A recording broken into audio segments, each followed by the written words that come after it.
bisa dilakukan di kawasan khusus konservasi ataupun di luar kawasan konservasi, serta melakukan pengawasan terhadap perdagangan satwa dan ekspor impor untuk jenis-jenis satwa yang dilindungi. Ini peraturan perundangannya, silahkan dibaca nanti dari tahun 80-an, 90-an, 1940, 41 dan seterusnya sampai terbaru nanti ada revisi dari Undang-Undang Nomor 5 Tahun 90 tentang konservasi sumber daya hayati dan ekosistem. Di agama juga ada perintahnya dalam kitab suci kita umat Islam, dalam Quran surat An-Nahl itu sudah jelaskan bagaimana Tuhan mengatakan, tidakkah mereka melihat burung-burung yang disuruh terbang di udara, tidak ada yang menahannya selain Allah gitu. Berarti kita memang nggak boleh untuk sembarangan menghalangi kebebasan burung dalam terbang. Sesungguhnya hal itu terangan bagi kaum yang beriman atau percaya. Nah, ini ada istilah-istilah yang digunakan dalam dunia internasional dalam status kelangkaan flora dan fauna. Ini kriteria yang dikeluarkan oleh Red List Data Book-nya IUCN. Ada yang istilah nyaris punah, endangered, menuju bahaya punah, vulnerable, langka atau jarang, rare, dan seterusnya. Ada juga yang disebut least concern, masih di data dan sebagainya. Ada juga yang telah punah.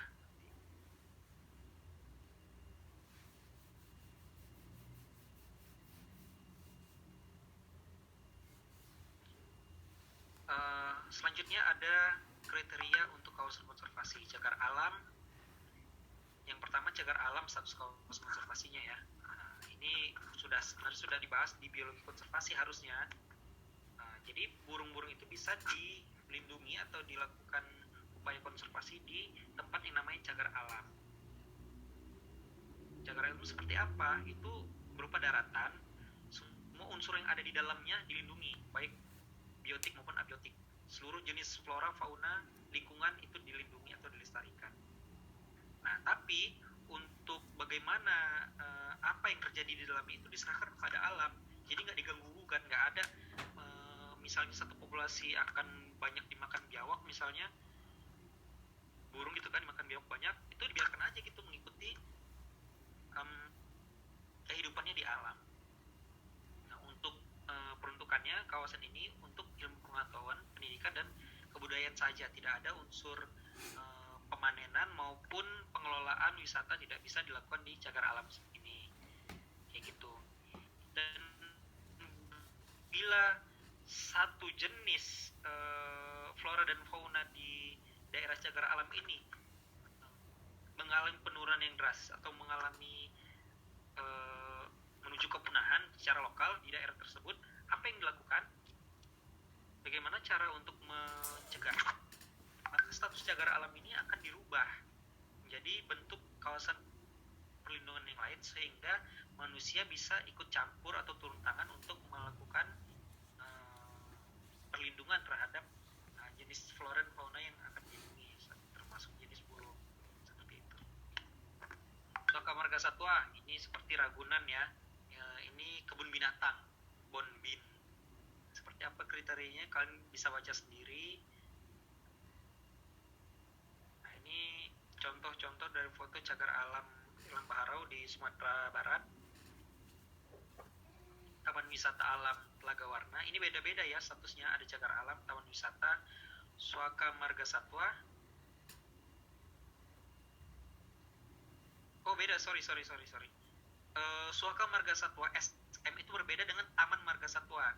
Suaka Marga Satwa ini adalah tempat pelindungan suaka, bukan taman. Suaka Marga Satwa ini sama seperti cagar alam, hampir sama, tapi di dalamnya terdapat jenis yang dilindungi atau dikhawatirkan akan punah. Misalnya di Suaka Marga Satwa Muara Angke itu terdapat ikon yang namanya burung bubut Jawa yang endemik di Jawa yang hampir punah, dan kawasan tersebut dilindungi karena keberadaan burung tersebut.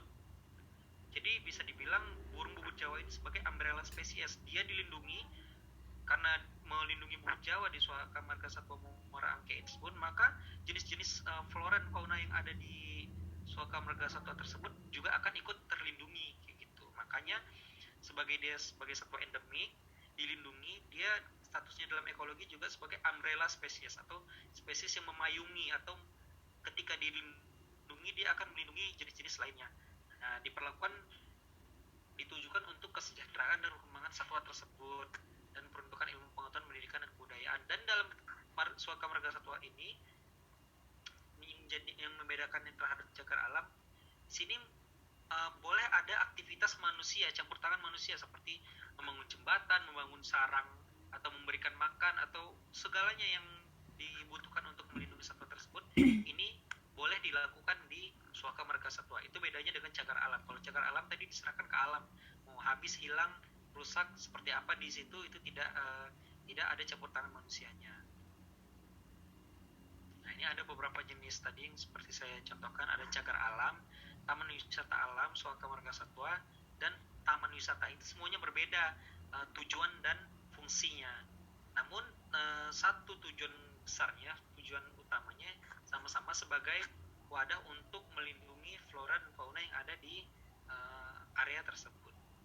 Ada taman laut, taman nasional. Taman nasional ini yang ukurannya luas ya. Seluruh unsur alami, flora, fauna, daerah lingkungan itu dilestarikan dan dilengkapi dengan sarana selengkap-lengkapnya. Jadi di sini dalam taman nasional bedanya, ini ada zonasi, ada zona inti yang nggak boleh disentuh sama sekali seperti cagar alam. Ada zona yang boleh dimanfaatkan terbatas, ada zona pemanfaatan yang tinggi seperti zona wisata dan zona belanja, zona pemanfaatan namanya. Itu di situ boleh ada dibangun resort, dibangun apapun untuk mendukung tujuan wisata dan dimanfaatkan untuk kepentingan ekonomi, itu bisa. Nah, itu bedanya taman nasional. Luas minimum 500 hektar. Tujuannya juga beda tadi, bukan hanya untuk perlindungan, juga diperuntukkan untuk pengetahuan, pendidikan, kebudayaan, rekreasi, dan pariwisata. Itu taman nasional. Taman wisata ya jelas dari namanya saja sudah taman wisata, taman alam, mendukung semua unsur alami, dijaga kelestariannya. Cuman di daerah ini ditujukan untuk rekreasi dan wisata. Ini luasnya kurang dari 500 hektar. Taman Buru, kawasan yang dapat digunakan untuk pembinaan satwa buru.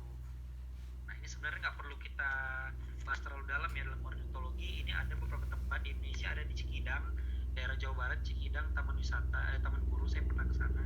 Di sini ada satu area yang ditaruh di area tersebut berbagai macam jenis hewan, baik burung gitu kan, atau mamalia yang sudah tidak produktif, yang memang siap mati.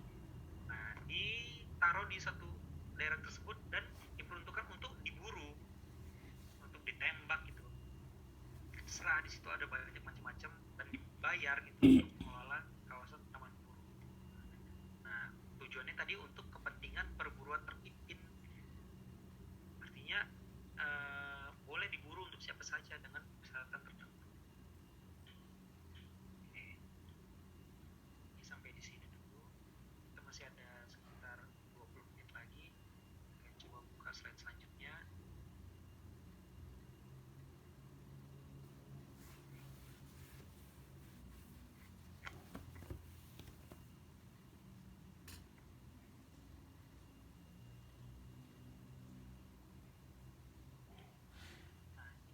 Bagaimana pengelolaan dan perlindungan burung di Indonesia. Ini lebih spesifik lagi ya. Tadi sudah beberapa sudah disinggung tadi di slide sebelumnya, hampir sama sih. Ada beberapa yang diulang nanti di sini. Tapi coba kita lihat bagaimana perspektifnya dari pengelolaan perlindungan di Indonesia. Di Indonesia tahun 2015 jenis burungnya dirilis dari LSM Burung Indonesia ada 1.672. Nah, ini ada beberapa status konservasinya. Yang critical endangered ini sudah sangat kritis, hampir punah sama sekali, itu udah 22 di tahun 2015. Ada 2021 saya belum update, ini tahun 2020 di sini. Tadi dari tahun 2015 meningkat ya jumlah burung yang status konservasi kritis.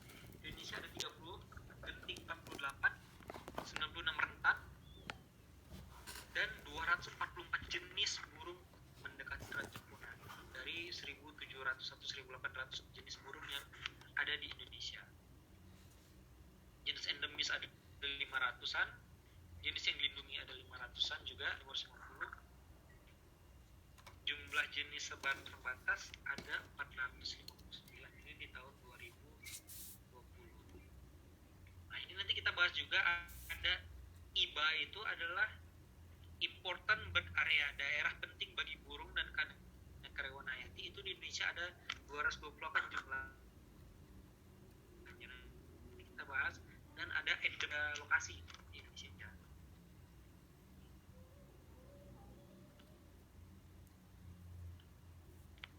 Gambaran spesies burung yang terancam punah di Indonesia. Yang di atas ini adalah, ada yang tahu ini burung apa? Saya buka speakernya, yang tahu tiga jenis burung ini apa saja? Yang kalau kita melihat burung ini, ini adalah burung yang unik, endemik, dan terancam punah. Ada yang tahu? Yang bawah elang bukan sih Pak? Elang Jawa. Ya, elang Jawa. Terus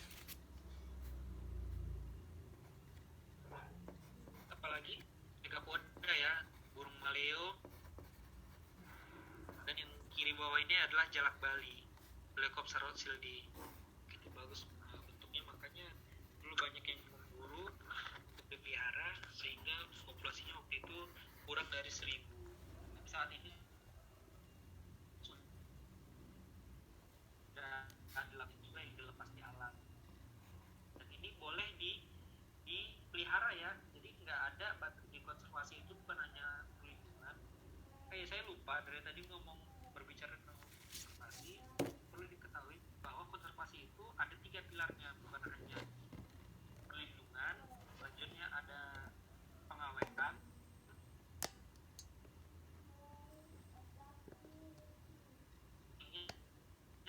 awetkan.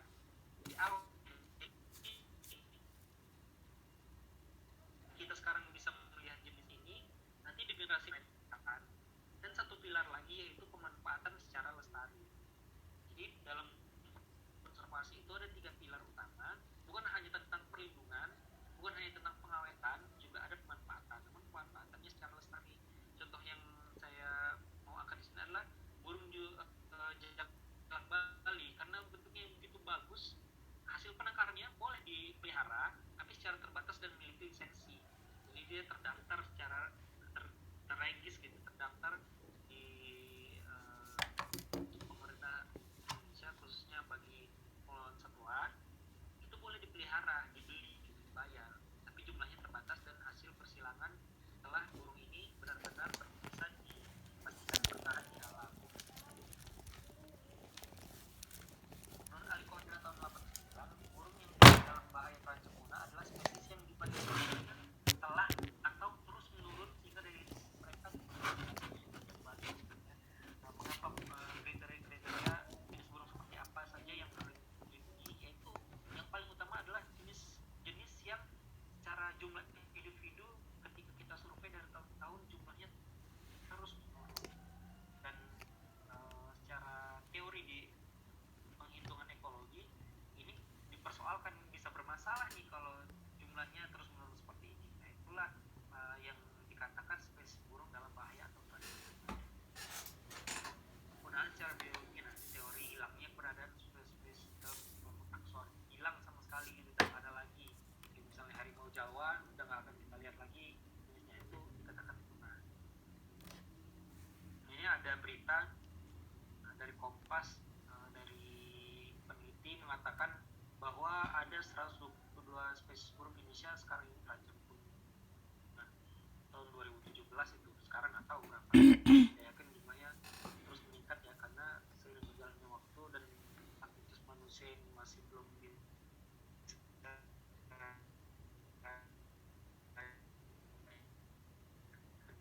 yang terancam punah dari berapa tadi, sekitar 1.800.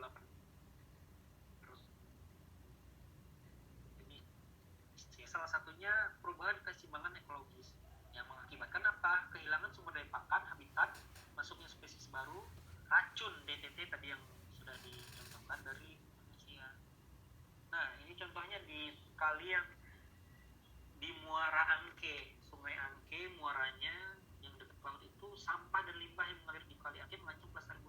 Marga Satwa Morake.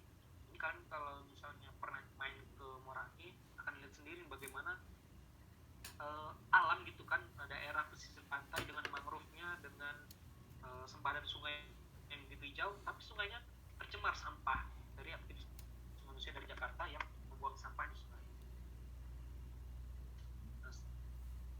Nah, ini penyebabnya sudah kita bahas tadi yang di slide di PPT sebelumnya, bahwa ada populasi kecil, beberapa individu terisolir atau endemik itu menghasilkan keturunan beberapa generasi berpotensi terjadi inbreeding karena dia di lokasi yang sempit gitu wilayah sebarannya, maka tidak jarang terjadi perkawinan antar saudara gitu. Jadi dengan keturunan sana sama kakak adik terjadi kawin sehingga nanti populasinya kecil. Jadi gene loop, kalau kita berbicara tentang genetika, siklus gennya hanya itu saja. Jadi nanti penyakit bawaan yang mematikan itu akan muncul di generasi yang tidak jauh dari orang tuanya, atau gen letal ya, di bawah gen letal, gen yang mematikan dari akibat dari perkawinan saudara bisa terjadi gitu karena populasi kecil ini. Itu salah satu penyebab mengapa jalak Bali ini populasinya kecil. Selain sudahlah seperti itu, persebaran terbatas, terjadi inbreeding, dan perburuan terhadap jenis ini itu sangat tinggi pada masa itu beberapa tahun yang lalu. Makanya tercatat di Taman Nasional Bali Barat jumlahnya waktu itu kurang dari 1.000 individu. Itu belum apa ya, 1.000 individu itu dari semua kelas umur, baik yang juvenil, dewasa produktif maupun dewasa yang tidak reproduktif, itu di bawah 1.000 waktu itu. Tapi sekarang dilakukanlah penangkaran, dilakukan pengendalian populasi sehingga populasinya sekarang sudah berangsur pulih kembali. Nah, itu penyebabnya salah satunya tadi perdagangan ilegal kakak tua di Indonesia. Ini adalah contoh dari penurunan populasi karena permintaan pasar atau perdagangan secara ilegal. Contohnya adalah burung kakak tua.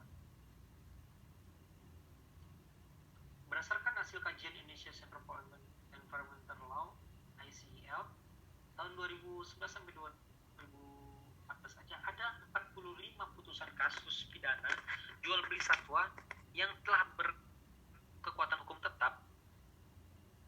Jadi udah jelas melanggar jual beli satwa, ada 45 putusan. Jadi kan jumlahnya itu yang ketahuan, itu 45 yang sudah pasti akan diproses hukum, itu ada 45, belum lagi yang lain-lainnya, baik yang tuntutan maupun vonis hakim umumnya sangat ringan di bawah 1 tahun. Jadi ketika pun sudah berkekuatan hukum tetap dan sudah divonis, tapi hukumannya sangat ringan gitu. Jadi orang nggak kapok dalam melakukan perdagangan satwa ini secara ilegal. Nah, itu adalah permasalahan perlindungan atau konservasi jenis satwa khususnya burung di Indonesia. Nah, di Yogyakarta BKSDA dijadikan pos atau tempat transit perdagangan satwa yang dilindungi. Jadi ketika ditangkap polisi, sebelum dibawa ke tempat rehabilitasi atau di tempat penangkaran gitu, itu dikumpulkan dulu di BKSDA Yogyakarta. Ini contoh dari maraknya perdagangan di Indonesia ya, sampai-sampai tempat BKSDA itu tempat dikumpulkannya berbagai jenis satwa yang diperdagangkan secara ilegal. Nah, ada hukum perlindungan internasional tadi sudah kita bahas. Salah satunya adalah IUCN, International Union for the Conservation of Nature and Natural Resources. Ini merilis yang namanya IUCN Red List of Threatened Species atau IUCN Red List. Jadi daftar merah IUCN ini dibagi berdasarkan kategori kepunahan tadi. Setelah kita singgung sebelumnya kan, ada yang vulnerable, ada yang critical endangered, sampai yang least concern.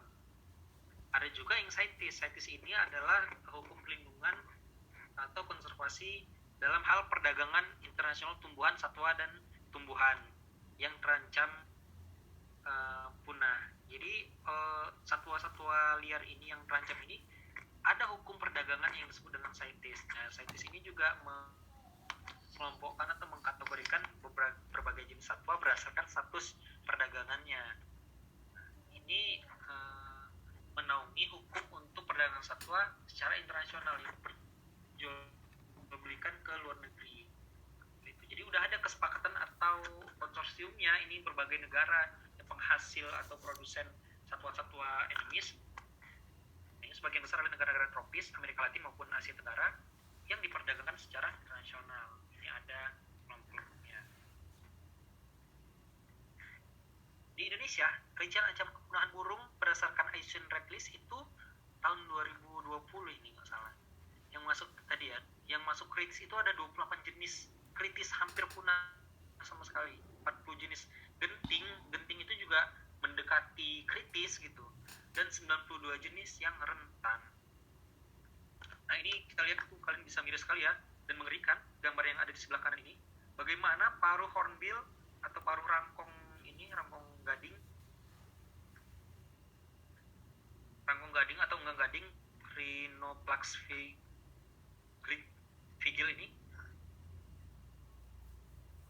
ini tadinya dia list concern. Jadi list concern kalau nggak salah, atau rentan vulnerable ini ketika terjadi penangkapan besar-besaran di Kalimantan jenis enggang gading ini, itu statusnya lompat. Yang tadinya vulnerable harusnya kan kegenting dulu ya, dan sekarang dalam waktu yang singkat dia lompat statusnya dari vulnerable ke critically endangered. Tuh mengerikannya, bagaimana pemanfaatan yang tidak lestari ini atau penangkapan secara besar-besaran burung ini tidak memperhatikan kelas umur itu dapat mengakibatkan perubahan statusnya yang sangat signifikan.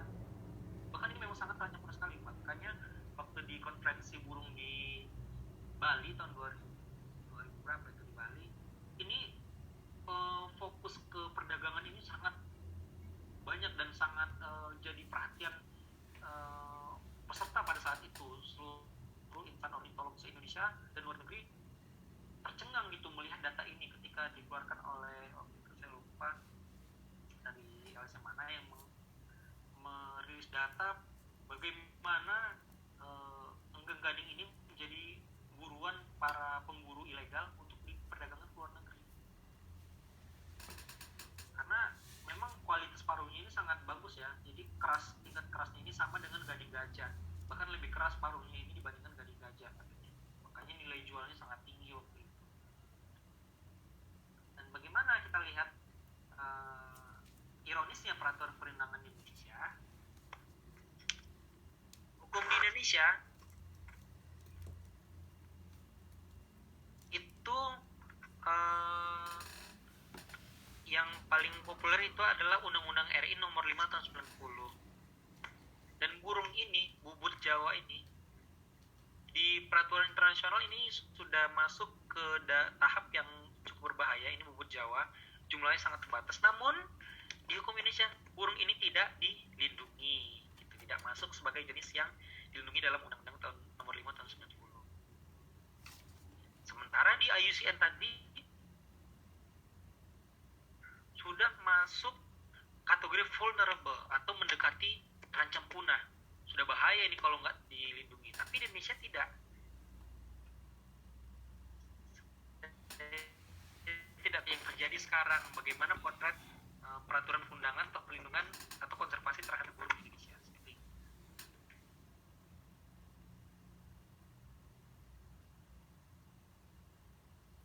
Nanti ya bagaimana undang-undangnya tahun nomor 590 pasal 21 ini bisa dibaca sendiri.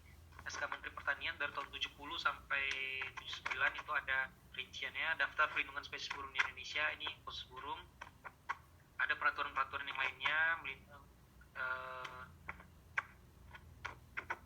dari peraturan Menteri Lingkungan Hidup juga ada peraturan perlindungannya ya, dari Men-LHK, memuat 921 jenis tumbuhan dan satwa liar, menggantikan lampiran PP nomor 7 tahun 99. Ini melindungi 563 jenis burung dari 921 jenis tadi tumbuhan dan satwa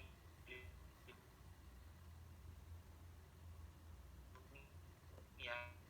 Dari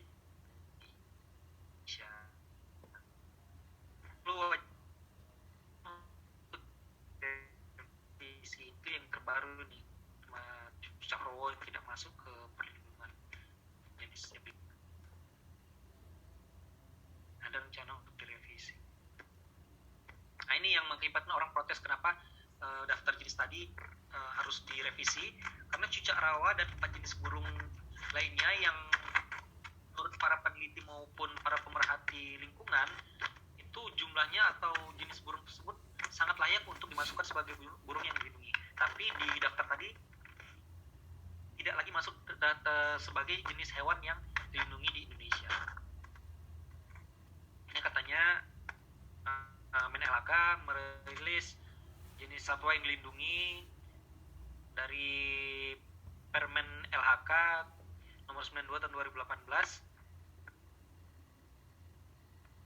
Ada jenis yang tadinya dilindungi itu keluar. Jenis yang disebut jenis yang keluar tersebut antara lain adalah jenis-jenis burung kicau yang menjadi primadona bagi penghobi burung di Indonesia. Itu dia keluar, jadi lebih bebas orang untuk menangkap dan menangkarkan dan memiliki burung tersebut, jadi tidak dilindungi lagi. Salah satunya adalah murai batu, jalak suren, cucak rowo, anis bentet kecil, dan anis bentet sangihe. Itu 5 jenis burung yang keluar dari jenis burung yang dilindungi. Padahal kita tahu jumlahnya di alam dan sebarannya sangat terbatas ini burung, tapi itu tidak dimasukkan lagi sebagai jenis burung yang dilindungi. Itulah ironisnya, karena tekanan dari berbagai penghobi burung yang isinya juga ada dari kalangan elit di Indonesia, baik pejabat maupun pengusaha-pengusaha kan ya, mungkin ada tekanan terhadap menteri untuk mengeluarkan jenis seperti ini dari burung yang dilindungi, sehingga mereka lebih leluasa untuk mengeksploitasi jenis-jenis ini. Itu ya. Ini sebenarnya topik yang sangat menarik untuk dibahas. Important bird area, endemic bird area, pengelolaan habitat. Sedikit lagi 5 menit. Jadi important bird area itu adalah kawasan yang penting bagi burung. Itu seperti apa? Jadi kawasan yang mendukung kehidupan burung secara luas. Misalnya pantai tertentu yang di situ di setiap tahun didatangi burung migran dan tempat mencari makan berbagai jenis burung pantai misalnya. Nah, maka pantai itu bisa ditetapkan sebagai important bird area, area yang penting bagi burung. Kalau di daerah sini yang paling dekat adalah nggak salah di Bekasi ya, di Muara Gembong, atau di pantai utara DKI itu ada Muara Gembong, namanya itu salah satu nggak salah ya important bird area. Tuh, daerah penting bagi burung. Nah, yang jadi gampang atau mudah untuk diidentifikasi adalah kawasan pantai itu yang seperti saya katakan tadi, yang ada mangrove-nya di situ, ada lumpurnya, ada pasirnya. Maka di situ berbagai jenis burung akan menempati habitat tersebut untuk mendukung kehidupannya. Jadi daerah tersebut ditetapkanlah sebagai daerah yang penting bagi burung. Nah, beda lagi dengan endemic bird area. Di Indonesia ada 20-an lebih tempatnya.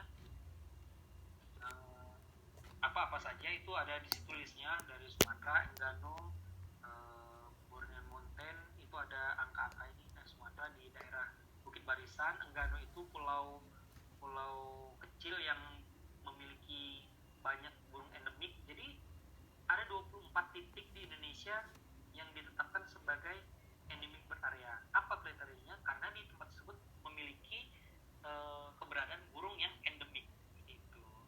Itu bedanya important bird area dan endemic bird area. Harusnya endemic bird area ini otomatis menjadikan area tersebut adalah important bird area. Jadi area yang penting bagi burung di lokasi tersebut. Karena apa? Karena memiliki atau mendukung kehidupan burung yang sebarannya sangat terbatas atau dikatakan dengan endemis. Dan populasinya pasti kalau endemik ini tidak sebanyak burung yang sebarannya lebih luas. Jadi populasinya juga cukup kecil. Maka ditetapkanlah kawasan-kawasan yang ada di Indonesia ini sebagai endemic bird area. Apa upaya kita untuk bisa mendukung kelestarian burung Indonesia? Yang pertama adalah pengelolaan habitat. Pengelolaan habitat ini bukan hanya satu aspek saja atau tumbuhannya saja ya. Di sini yang harus dikelola adalah sumber pakannya, sumber airnya, maupun dikelola tempat bersarang dan pelindungnya. Ini dilindungi dan disediakan kalau tidak ada.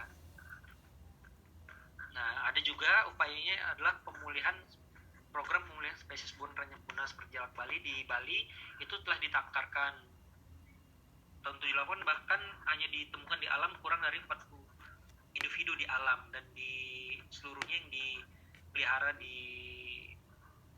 manusia itu kurang dari 1000 individu, dan sekarang sudah kembali. Seperti itu. Demikian kuliah kita hari ini. Apabila ada yang ditanyakan, dipersilakan.